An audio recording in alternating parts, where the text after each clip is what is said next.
Hello once again, Alpha Chain traders. Welcome to my weekly crypto market recap. My name is Patrick Maldonado. I am a junior cryptocurrency trader and market analyst at Alpha Chain Capital and founder of TCE Trading. So traders, last week was very quiet indeed. I think after the huge volatility that we had, the markets are kind of consolidating. They are not doing any drastic moves, let's say. So this webinar is kind of going to be a little bit more relaxed. We're going to go through the standard structure. We're going to cover the news that happened last week, which some of them are rather interesting. We're also going to cover the standard market analysis. So we're going to go through the macro, looking what Bitcoin is doing, looking at the CME futures, Bitcoin dominance, Altcoins market cap, a comparison between the S&P, the dollar strength index and gold. That's kind of like a standard that we do just to review what's going on with the market. But also for the topics, I want to introduce kind of like a new indicator. I mean, it's nothing new, but for newcomers, it's gonna be very good if they're starting to use TradingView, because most of you you're gonna have kind of like a free account for TradingView anyway. So this might help you in that regard to have a little bit more indicators if you like using moving averages and so on. And we are gonna also be talking about support and resistances. This is mainly for people who are new, but this is gonna be very important in terms of cryptocurrencies because they behave more volatile, so they can be more, let's call it, erroneous at sometimes when predicting a single line. So just as usual, guys, if you have any questions, what I would recommend you is to write them on the chat so I can review it at the end, or if not, we can have a Q&A, just to keep it a little bit more structured. But in any case, let's just start. So I will switch this so that we can see the actual charts. So what we're going to start, just as usual, talking about, it's going to be the news section.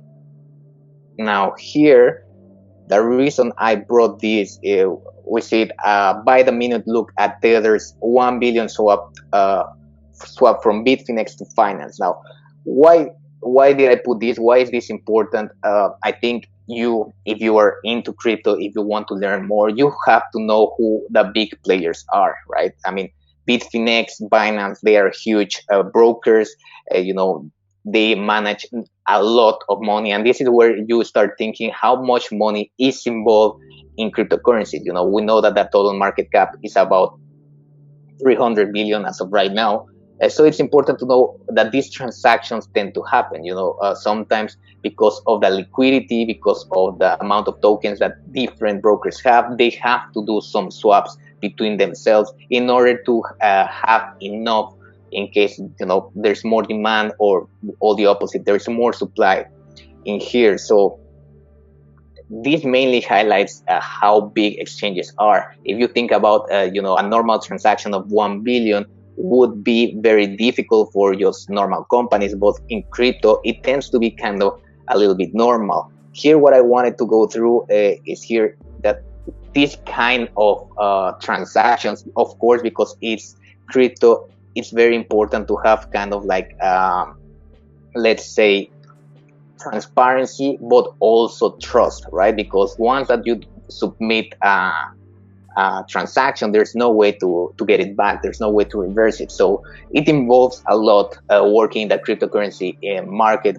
in the cryptocurrency industry, mostly between brokers as well. It's not only for peer-to-peer where you send some money and you are trusting the other party. Of course, there's other algorithms, there's smart contracts and kind of apps that allow you to have kind of like a more intermediary approach, whether if certain facts or if certain check boxes are filled, then that transaction happens. Here the important thing, here as it says in Telegram, on the two occasions after the first transaction and after the fourth, Binance was down $400 and $600 million respectively. So think about a company, you're just making a transaction and then all of a sudden you are down 400 million, right? We're talking, of course, about Binance, which, it's worth billions. They move a lot in the cryptocurrency market. And this is, again, to highlight how big these crypto brokers are, how much liquidity do they have. Of course, it's interesting because a lot of their assets are going to be in Bitcoin, they're going to be in USD Tether. So there's a lot of different gameplay in terms of liquidity and the money that they have. And here, as I said, these companies must either have a trusted relationship or perhaps there were additional mechanisms involved that we're not aware of. This is basically referring, for instance, smart contracts or something similar to that. And what they exchanged is quite interesting. Another necessary condition for the swap was the fact that Binance had a surplus of 1 billion Tron-based USD Tether and was willing to trade for the equivalent amount of Ethereum. So there was a surplus of Tron. I think we saw it if you have seen the charts for Tron. For some reason, it started to pump a lot. And again, this is a colloquial term, pump and dump. This is something that in the cryptocurrency communities you will find out. So I want to kind of bring this slang as well in here so that you get used to it as well. So it basically pumped for a while and then again it dumped. I actually think it might be worth if we just go very quickly and go into TRX USD Tether just to show you what happened with that way before it here. So I hope that you see this sudden increase in Tron lately. I mean, it has been, ridiculous. This is as well what I was pointing out before when I said that this could potentially be another bubble in terms of DeFi. Of course, there's a lot of use cases. And the reason that I say could have been or could still be is because in cryptocurrencies and also in general finance nowadays, it seems that the cycles are very fast. The increases are way ahead of the actual, let's say, delivery. And this is the same for crypto. I agree that DeFi, decentralized finance, can really change the world, but there's not a lot of applications right now, and the few that are available, they are having huge market cap size, all the investments. So maybe they need more time to prove themselves, to see in the long run which projects are going to be the real winners. Here, if we take a look, it increased just in that last one 124%. If you take a look at the downside here, and this is maybe why they needed to exchange the Tron-based USD Tether, it went down 45%. How crazy that after 100% move to the upside, and this is something normal in cryptocurrencies. This is why you need to be careful sometimes when entering, because there's a lot of opportunity in shorting things as well, but it's it can be difficult in terms of you getting wiped out. So you must allow for a wider stop. The way you enter trades in cryptocurrencies can be a little bit different, but definitely, it's not like stocks that if the price move way to the upside, then you miss your opportunity. Shorting stocks sometimes would be harder because of all the buybacks and different things. But I just wanted you to have this in mind in terms of the size of the brokers and the cryptocurrency industry overall. So going into the next one, this is a pretty interesting one. I don't know if you guys have seen it. If so, this is kind of one of those news that could be interpreted as something that might be scaring for some people. It might bring fear in some regards. The IRS offers a $625,000 bounty to anyone who can break Monero and Lightning. So if you know about Monero, it's basically a privacy coin. So what a privacy coin means is that the transactions are basically masked. So imagine if you have Bitcoin, you can go into any, you can go into any scanner for the hashing and all the algorithm, and you are gonna be able to see each and every one of the transactions. If you put a public wallet in there, you're gonna be able to see all the transactions. But with privacy coins, then that's different. You can't actually see what's going on in there. So it brings this sense of privacy, which a lot of people want, in terms of money, in terms of fiat. If you are transacting with dollars, no one knows if you're transacting, right? Just the two parties involved. You can go into someone else's house, give them $100, and no one will know. So I think kind of this was the first, let's say, idea behind Bitcoin, that you can transact just like that, but it's not really anonymous, right? And this is kind of like a misconception that a lot of people have, because they think that you can transact Bitcoin anonymously, when in reality it's not. You are transacting in a pseudonymous way, meaning that you have a pseudonym, aka your public address that represents yourself, right? If someone knows that address is yours, they can know all the transactions that you've made. They can know all the amount of Bitcoin that you have. So this is quite difficult in terms of, if you want to keep your privacy, because every broker is going to ask for a KYC, which is know your customer. This is kind of like normal guidelines. So all of these brokers, they basically know how much money you have in Bitcoin. They basically know who you are sending it to. Of course, there's methods that you can do to create more addresses and so on, so to make it a little bit more secure for you. But this is something that, if information of a big broker like Binance, Coinbase leaks for some reason, that could have huge repercussions in terms of data protection and so on. So in terms of this, what the IRS is proposing is that they will kind of accept some candidates, proposals, and if accepted, they will receive an initial payment of $500,000, so $500,000, just if you have an idea that might work. And if the pilot test is completed and approved, the government will give the further $125,000.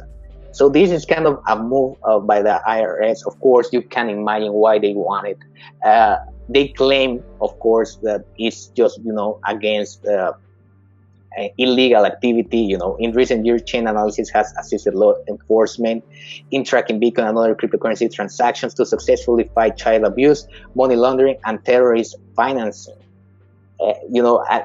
Here it says that chain analysis was integral in the takedown of 3 terrorist organizations, which, of course, you want this. This another reason why kind of cryptocurrencies need a little bit of regulations, but this is a two-way street, right? It's not only potentially going after, illegal or people who are doing illegal activities, but this can also be interpreted as a move to be able to track people that might not be involved in anything illegal, just because they have privacy. That's another way to go. And this is probably why, at least in my opinion, I think that there's going to be a big shift towards cryptocurrencies. Maybe not necessarily Bitcoin, but, we have heard about centralized banks or central banks discussing more and more having their digital currencies, because, this is it. If you can make fiat go away and just have digital currencies, then privacy really will stop existing. Of course, this is given how you enter the market, right? If you can enter in an anonymous way, still you can have that privacy. But if all you require is to have a KYC in some way, then there's got to be more protocols to follow to make sure that you are a little bit more private. Now, the next one, Peter Schiff. I was wrong about Bitcoin. And if you don't know who Peter Schiff is, basically he has been very controversial in terms of Bitcoin. He doesn't like it. He's very bearish on it, let's say. So he's a well-known financial public figure, let's call it like that. And he has been against Bitcoin, and he has always given a very bearish approach. So this is kind of a good thing to hear this, mainly because in cryptocurrencies, what you want is to hear both sides of the story, right?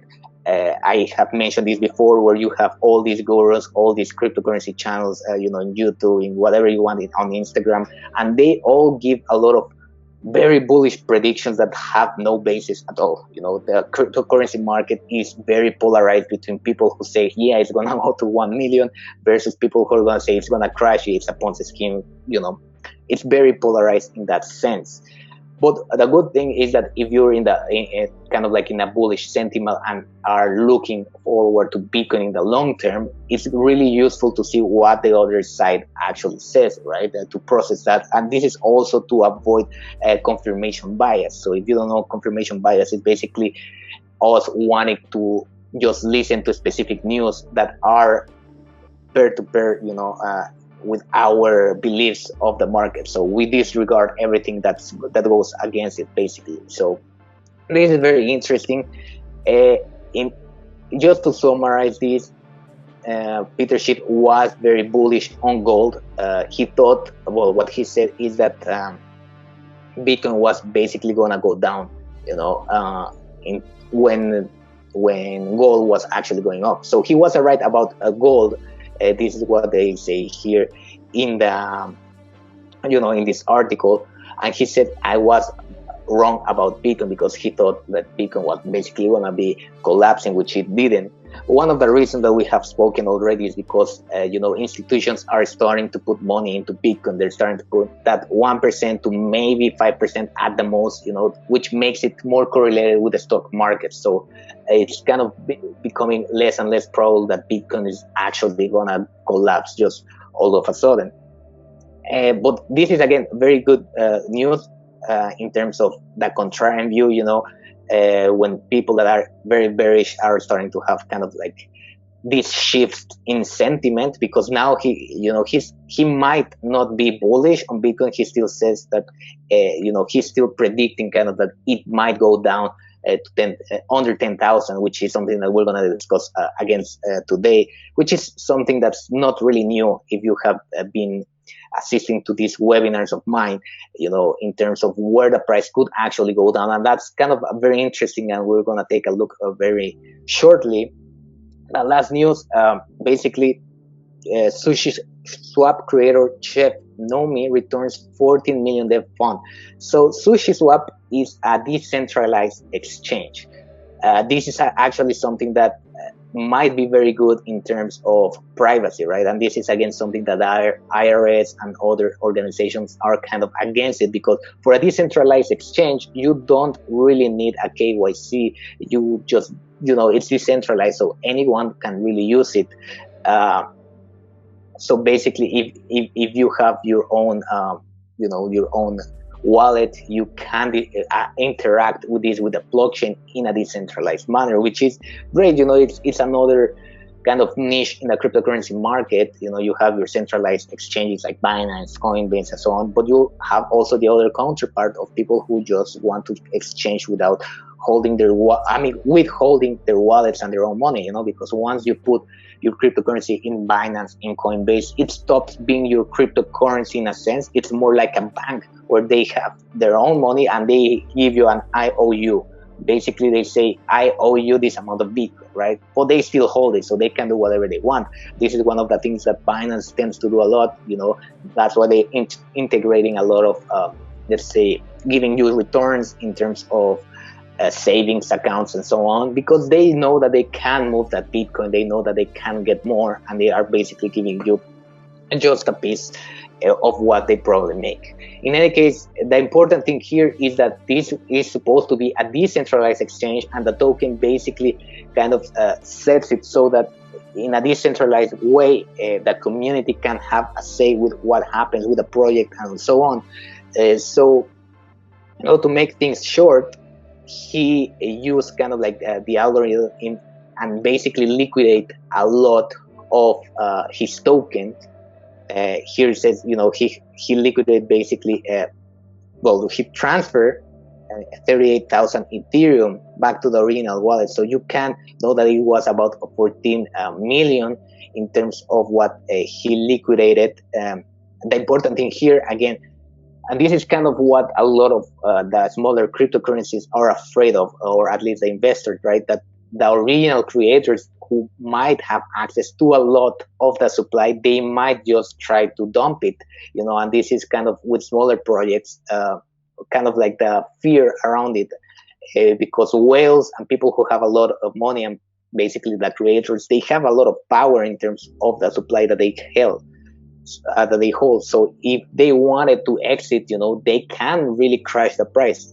Here the SushiSwap creator suddenly sold the tokens last weekend, prompting a 73% crash in the price of Sushi token and creating a massive backlash. Of course, people are gonna be complaining, why did he do that? A lot of people lost a lot of money, and even though he sent back all this into the developer account, basically into the treasury for SushiSwap, that still hurt a lot of people, right? A lot of people that start dumping this, and they started calling this an exit scam. Here, the good thing is that he actually kind of came around. He acknowledged the fact that he made a mistake in this regard, and he says that from now on, the community will decide how much he deserves, as the original creator, in any currency that they want, with any lockup schedule, which I think is fine. That's kind of like admitting your mistake and doing something about it. But, this is one of the things about crypto. This is one of the things about the smaller cryptocurrencies, that if there's someone who holds a lot, you need to think that they need a lot of people, a lot of liquidity in the market to get out. And if there's not enough liquidity at that specific point, this is what happens. The price basically tanks. And, maybe you will think, hey, at least he liquidated the 14 million, but at what cost? A 70% slippage, right? So that's very important for you to understand, because the more your accounts grow, and, the more people having here, the more chances of moving the market they have. So just before going into the market analysis, I hope that you remember this crypto fear and greed index. This is something that I've been talking about before. I want you to see, which is basically what I told you before. We were at this point, basically, I think it was potentially 2 or 3 weeks ago around here, and I said, this is kind of a contrarian tool. If you want to take a look at, it's alternative.me/crypto fear and greed index. But this is a very useful indicator because it measures the market sentiment. And what I said is that usually what you start having is, these kind of consolidation periods when there is a shift in the market. We were about 80 to something in points in terms of the crypto fear index. And then what I was kind of pointing out, it was the possibility of the market actually dumping in that way, because we have an accumulation here and people want to take profits. That's just how it is. People who have a lot of crypto, they need to take profits, or they want to take profits, and it's normal that the price dumps because they require a lot of liquidity for that to happen. And then of course you have this cycle of fear where people just see the price dumping and then weak hands start folding, and this is kind of like the market cycle that we have. Also kind of a bar formation. If you are into cryptocurrencies, you might know that this is called a bar because it kind of resembles to Bart Simpson. That's the idea. Something hilarious, but that's the crypto community for you. Now here we went all the way from these 80 levels, 78, high 80s, well, maybe not high 80s, but definitely high 70s, and then we went all the way down to 40s, right? What I'm expecting here potentially will be another kind of a consolidation period, just like this. Now, where I really like to be completely bullish, this could also go back up, but past performance is never indicative of future results. But it's very interesting to see how the market behaves at these high levels.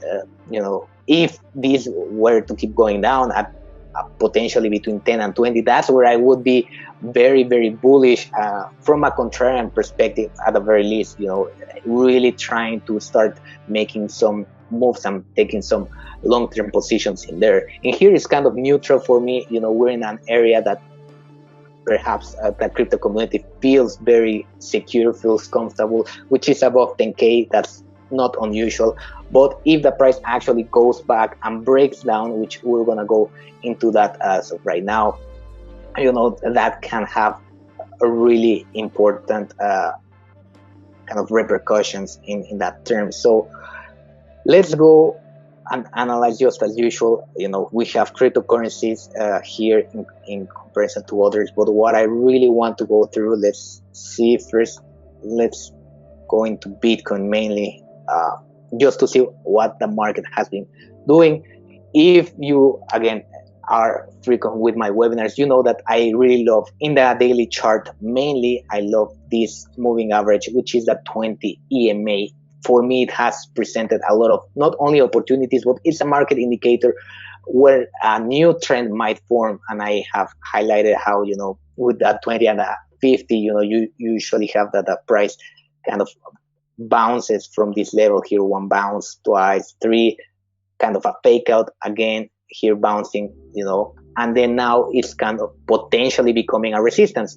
As of right now, I'm looking a little bit more and potentially shorting, but you have to be careful as well, because we actually, if in the macro perspective here, this line, this support, we have touched it once, twice, three times. So this could really be a strong support, so we might see this actually rally to the upside. So be careful if you want kind of to short. Now here, I'm gonna go into other aspects of Bitcoin just to see what we can really see, because this is a really 50-50 scenario. And now that if you see the fear and greed index, we're also in that middle area, so anything could happen here. I think this will depend mostly on what potentially stocks and the overall market is doing rather than Bitcoin. Here we can see that even Bitcoin in the daily time frame, in the RSI, it has not really gone oversold, and usually it likes to go from one way to the other. This is just how it behaves, so you could assume that it might push a little bit lower. Maybe if it touches the 50 in the RSI, that level is usually kind of like a bounce area.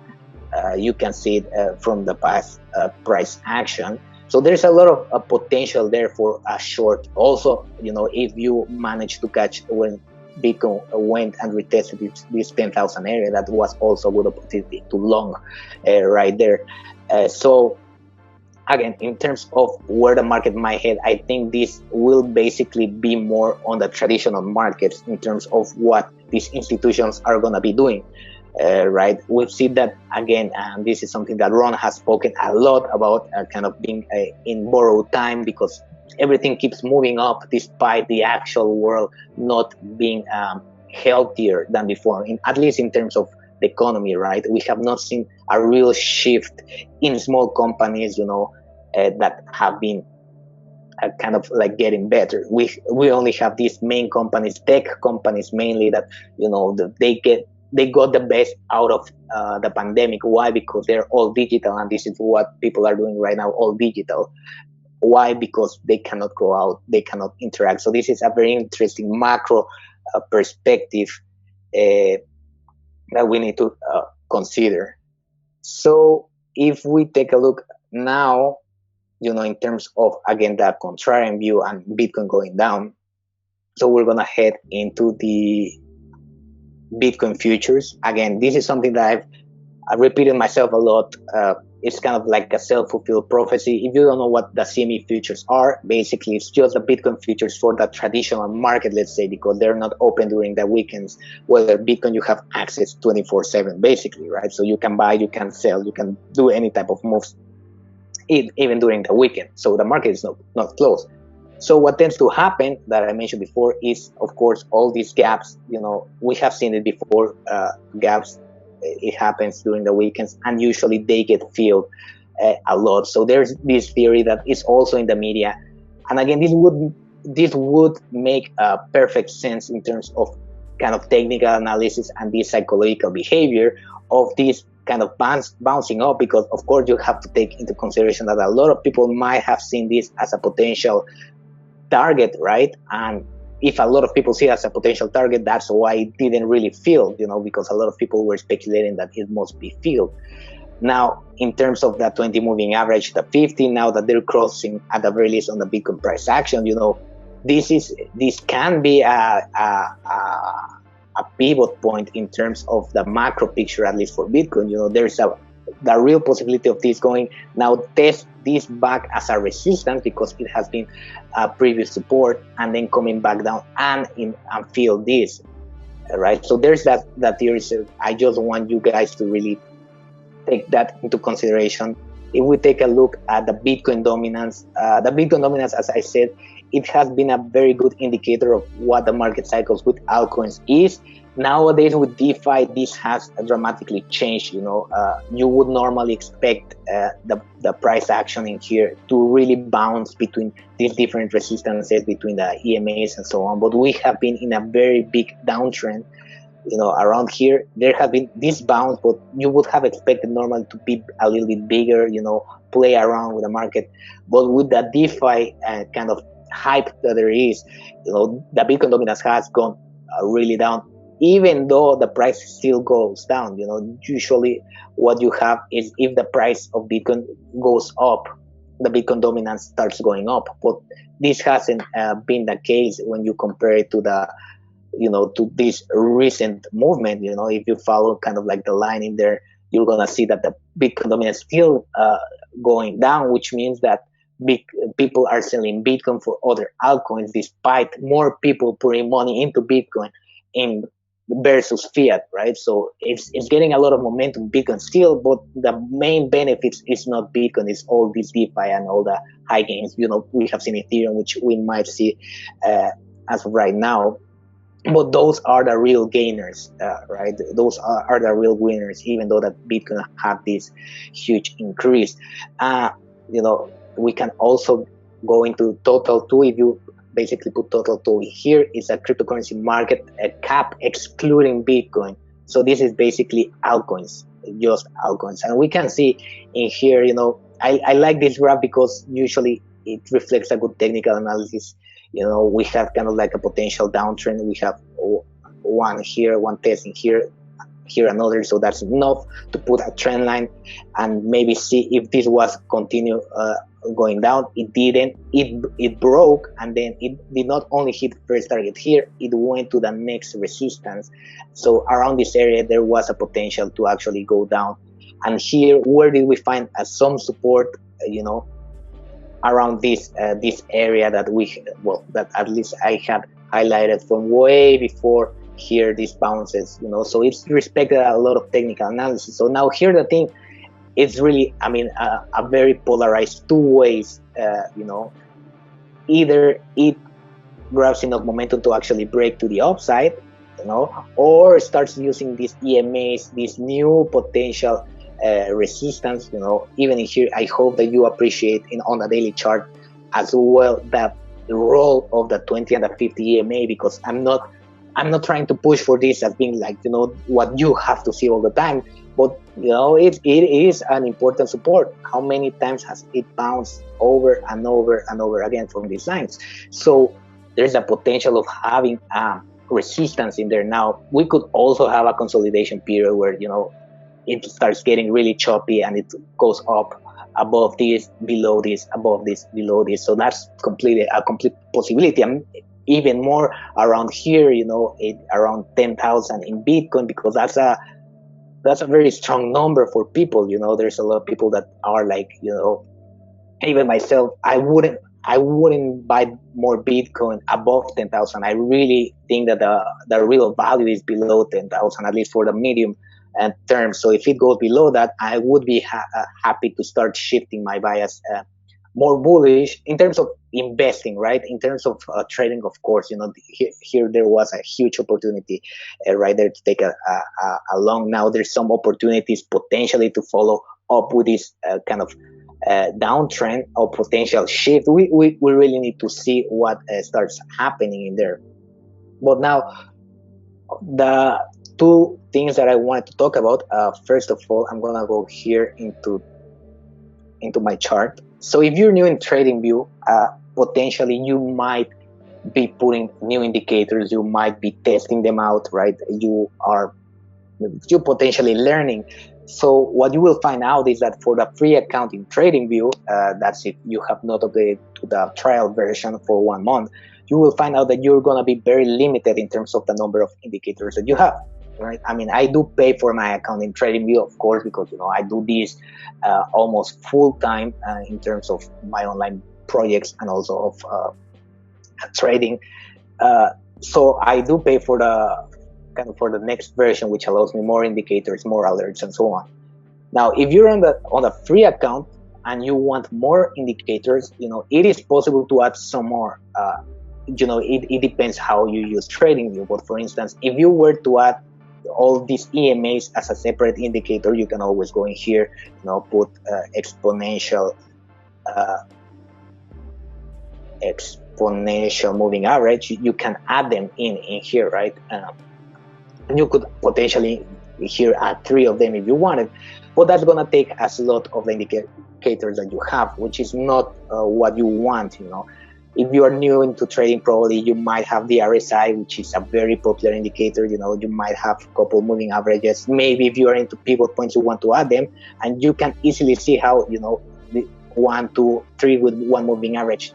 I think the maximum might be 3 indicators for the free account, but you can easily see how it will get filled up, right? Now, if you want, this is not kind of like cheating because it's a kind of a new indicator.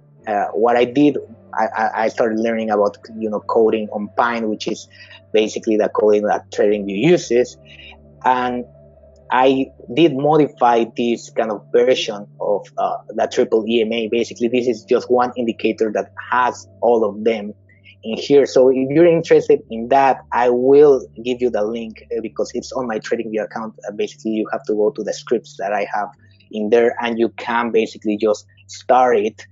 And if you do that, you're gonna have this triple. I call it triple any moving average because if you go here, you can change it if you want. SMA and EMA. There's more moving averages.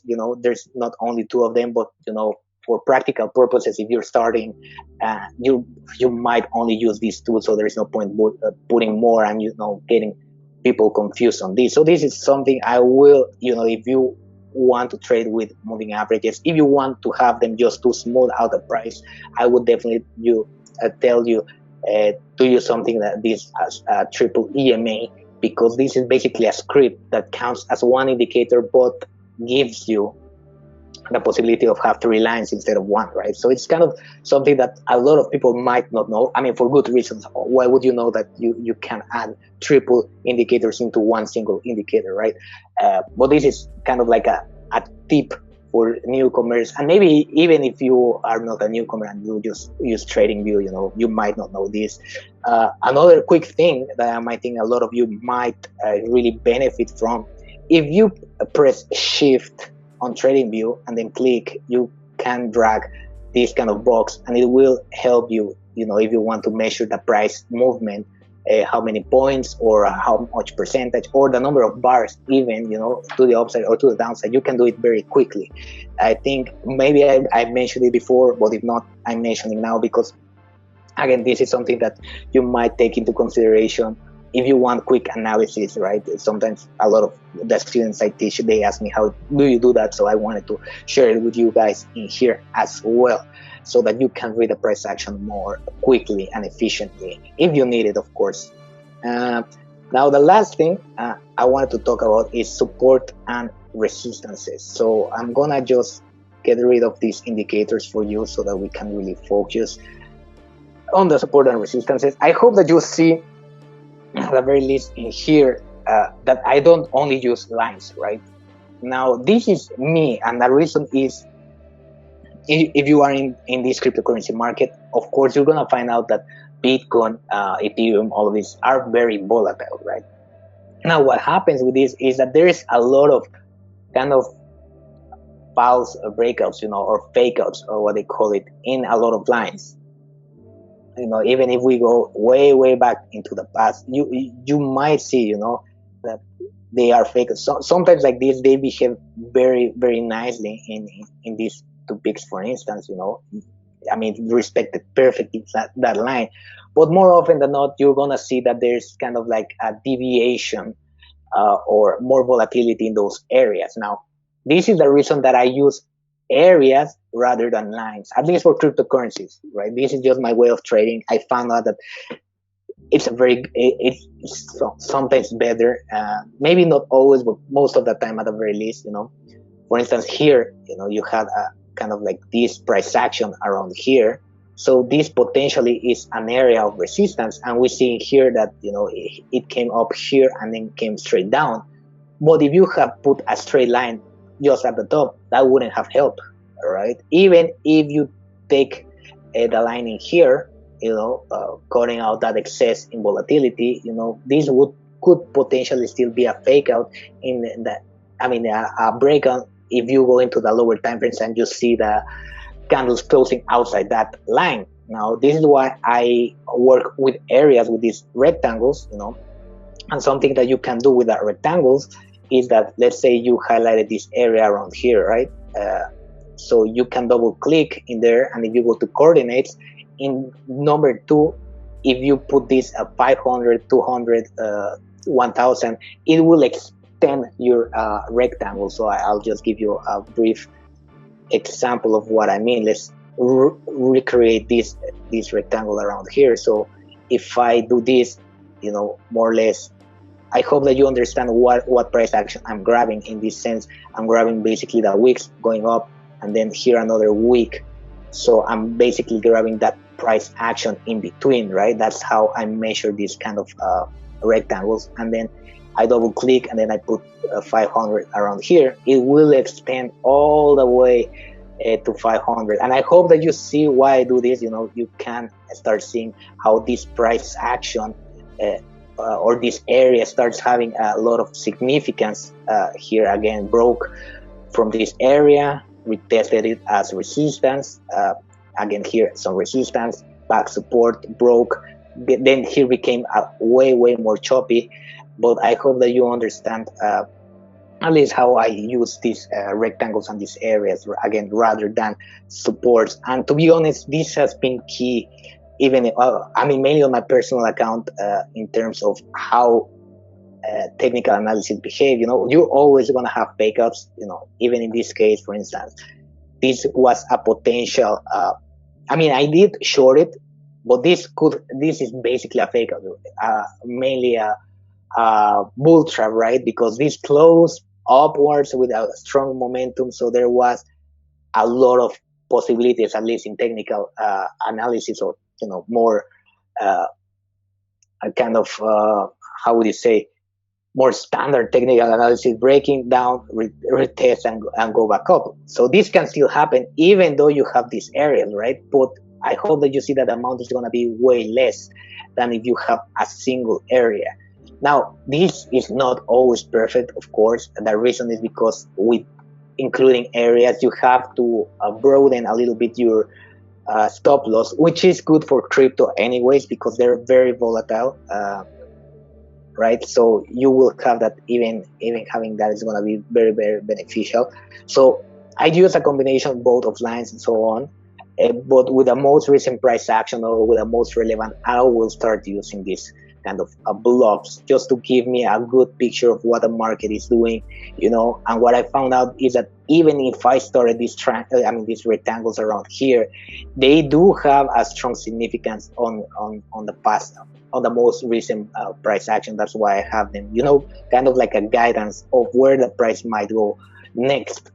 In terms of, for instance, this kind of downturn in here, which I was pointing out that there was a very big resistance there. Again, something that I've said, I don't think I've mentioned here in the webinars, but when you have a resistance or support that is continuously touched by the price, usually you will see that it actually breaks. The possibility of it breaking it's bigger, right? So this is why I was kind of uncomfortable here in terms of shorting at this point, because we've touched it once, twice, 3 times, and now 4 times. There's a lot of possibility for this to actually break. The same goes for here, right? It was once. Here you could potentially argue 2 times, 3 times, 4 times. Here it tried to bounce from there, but it actually broke in the end. And what was the next area that supported? Well, here you have another. You have the line in here, 10,500 was relatively strong level, but the real support was around this area, which was around 10,000 anyways. So that was a good opportunity to long around here. But again, I hope that you benefit from kind of these rectangles. So if some of you guys have questions right now, let me see. I mean, usually I think this is pretty self-explanatory, but maybe you want to go. I have Monero. Well, that's good. It is a great. It's something even I would call necessary, because you also really need that, uh, right? You also need kind of that privacy in terms of your security, because what if your info leaks out to people around the network, or someone knows that you have cryptocurrencies, and they know you for some reason, they know your public address, they know exactly how much money you have, right? And that's kind of like a big concern, because even in some countries, when people know how much money you are, that puts you in a kind of like a dangerous spot, in terms of them.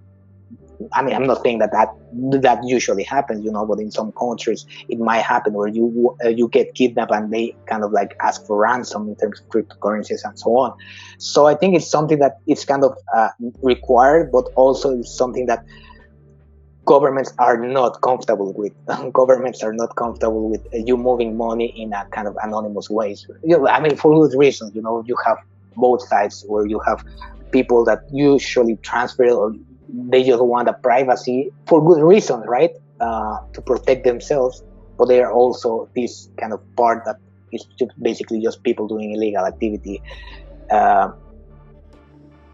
Yes, guys, please, at the end, if possible, please fill the feedback form. It helps us kind of measure how we're doing. If you like my webinars, I know a lot of you guys are coming back, and I really appreciate that support. I've heard a lot of good words. So if you can fill the feedback form, it only helps me as well, as a presenter. If I can improve in any way, I will do it. I think that's something that, even for me at a personal level, makes me grow. So I hope that you can do that out. Also to let Alpha Chain know that we're doing a good job, and how can we improve. So I think that's gonna be it for me, case traders. I hope that you enjoyed the webinar. If you have any other questions, I talked to some of you guys on Slack, so I'm always keen to help you more. That's not a problem for me. So you can always reach me there. You can, if you can also use these Q&A sessions as well. So I will see you next week.